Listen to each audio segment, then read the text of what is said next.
खारगे जी, वेणुगोपाल जी,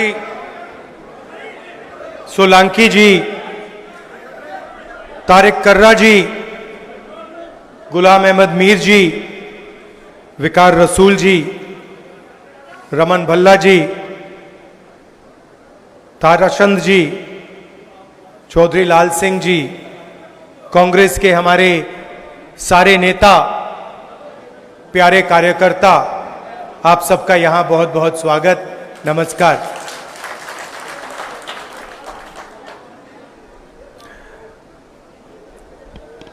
चार स्टेट्स के चुनाव हैं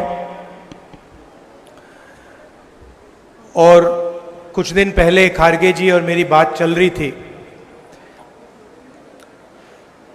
चुनाव के बारे में, तो हमने मिलकर डिसीजन लिया कि हम दोनों को सबसे पहले जम्मू कश्मीर जाना चाहिए।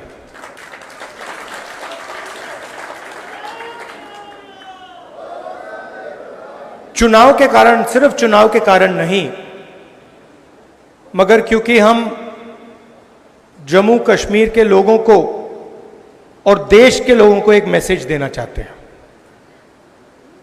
देखिए,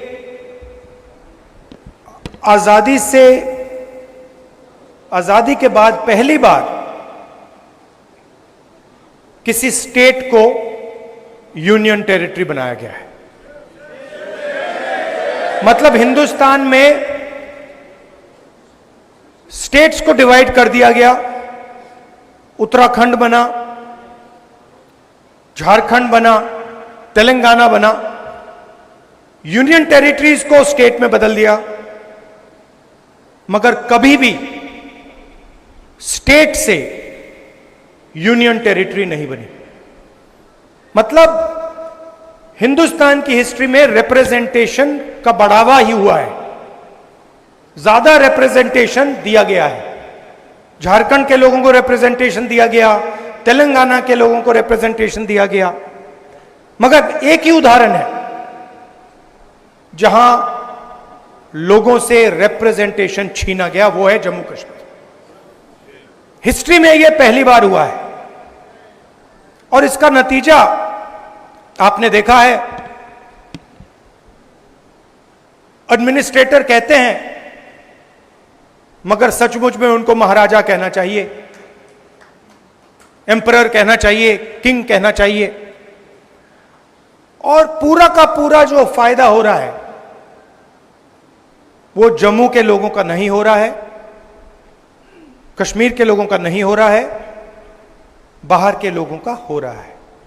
चाहे छोटे, मैं स्टेट का नाम नहीं लूंगा, चाहे छोटे कॉन्ट्रैक्ट्स हों, बड़े कॉन्ट्रैक्ट्स हों, सरकार में पोजीशंस हों, आप लोगों को कोई फायदा नहीं हो रहा है,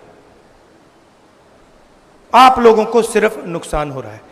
इसलिए हम चाहते थे कि चुनाव से पहले आपका स्टेटहुड आपको वापस दिया जाए। अब ठीक है, इन्होंने चुनाव पहले कर दिया, मगर हम अभी भी चाहते हैं कि जल्दी से जल्दी आपके स्टेट की लगाम आपके हाथ में वापस दी जाए। मतलब आपको स्टेटहुड एक बार फिर से मिले। आपके बीच में, मेरे बीच में आप रिश्ता जानते हो, ये राजनीतिक रिश्ता नहीं है। जैसे मैंने कहा, मोहब्बत का रिश्ता है, पारिवारिक रिश्ता है। मेरा परिवार आपके स्टेट से ही आता है,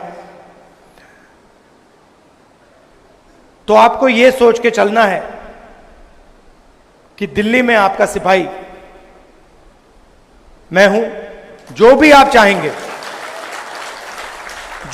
चाहेंगे, मेरे दरवाजे आपके लिए खुले हैं। आपको सिर्फ ऑर्डर देना है और मैं यहां हाजिर हो जाऊंगा।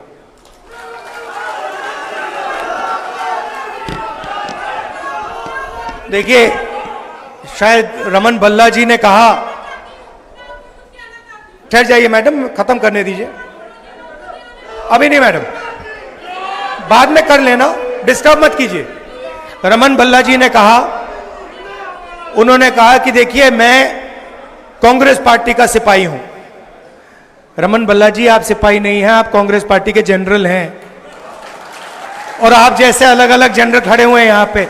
सिपाही तो ये है, कार्यकर्ता। और मैं चाहता हूं कि जनरल की भी रिस्पेक्ट हो और सिपाही की भी रिस्पेक्ट हो।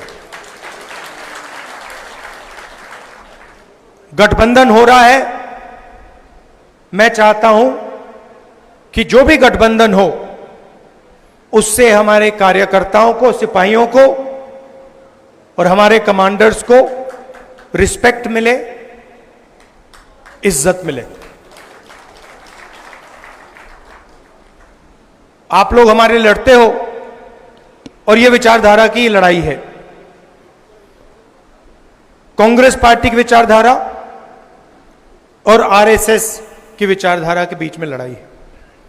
आपने देखा होगा चुनाव से पहले प्रधानमंत्री यूं भाषण देते थे, देखा आपने?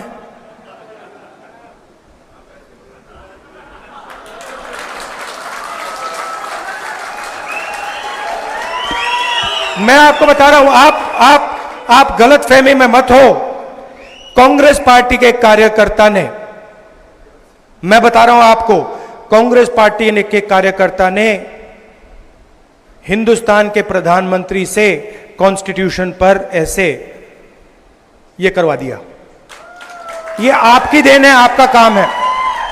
और मैं तो पार्लियामेंट में बैठता हूं, मुझे तो बिल्कुल सामने दिखते हैं। मैं आपको बता रहा हूं कि आपने हिंदुस्तान के प्रधानमंत्री की जो कॉन्फिडेंस थी उसको खत्म कर दिया, उड़ा दिया। मतलब कांग्रेस के कार्यकर्ता ने उनको इतना साइकोलॉजिकल टेंशन दिया कि उनकी साइकोलॉजी कोलैप्स कर गई। और वो जो प्रधानमंत्री थे,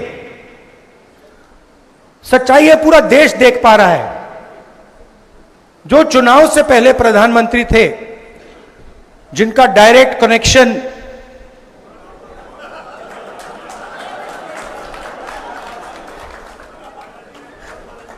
कनेक्शन जिनका ऊपर था, वो प्रधानमंत्री नहीं रहे।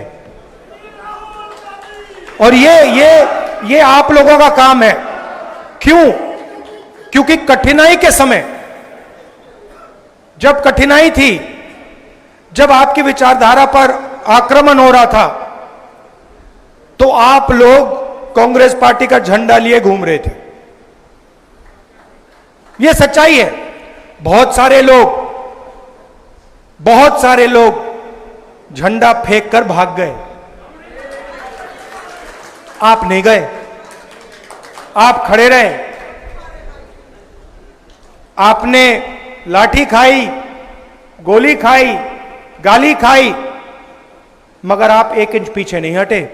इसलिए मैं आपको कांग्रेस पार्टी के बब्बर शेर कहता हूं। और मैं चाहता हूं कि ठीक है, चुनाव में टिकट बांटे जाते हैं, बड़े बड़े नेताओं को टिकट बांटे जाते हैं, मगर मैं ये भी चाहता हूं कि हमारे कार्यकर्ताओं को भी एमएलए बनने का मौका मिले। तो कर्रा साहब, वेणुगोपाल जी, मीर साहब, मैं आपसे कहना चाहता हूं कि मैं उदाहरण देखना चाहता हूं जहां जमीनी कार्यकर्ताओं को एमएलए का टिकट दिया गया और वो विधानसभा तक पहुंचा।